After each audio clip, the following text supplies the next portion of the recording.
When the question of how Jesus would handle such people first came into my mind, I of course asked God the question.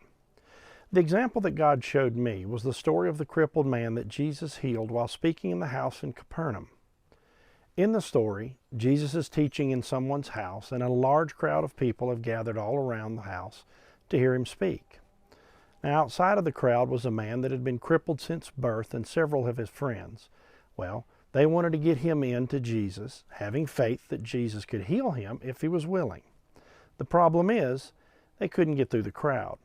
So, rather than waiting patiently until Jesus had finished talking, rather than waiting until the crowd had dispersed, rather than finding a time that may have been more convenient for Jesus, they climbed up on the roof of the house, tore a hole through the roof of the house, and lowered the man down through the hole right into the middle of the room where Jesus was talking.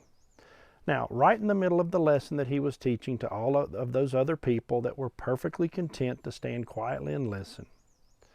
Now, we know that the story ends with Jesus healing the man, and that all those there had the privilege of witnessing an amazing miracle, and that as we read the story, we are amazed and enthralled by the miracle.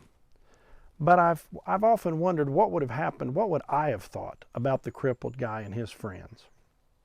I get that he needed something big. But couldn't he have waited until the rest of us had finished getting our lesson? Couldn't he have waited until we had gotten what we also came for? But Jesus didn't look at it that way. You see, in my flesh, when I see someone acting in one of these ways, I can have the tendency to immediately assume that their behaviors are a reflection of some kind of fault in their character. They're weak, they're spoiled, they're selfish. What Jesus sees and what he wants me to see is what may lie behind the behavior.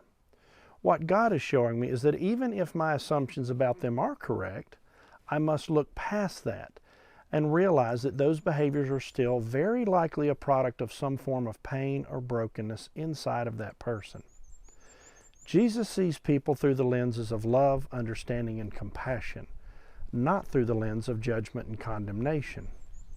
My natural, fleshly responses to their behaviors are in some ways no less self-centered or selfish than their behaviors.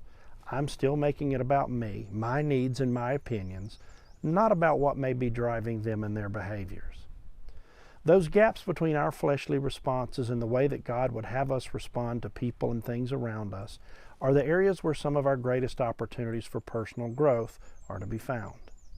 Now, thankfully, God, in his gentle and loving way, will continue to show us those gaps if we're just willing to pay attention to what he's trying to teach us. God bless.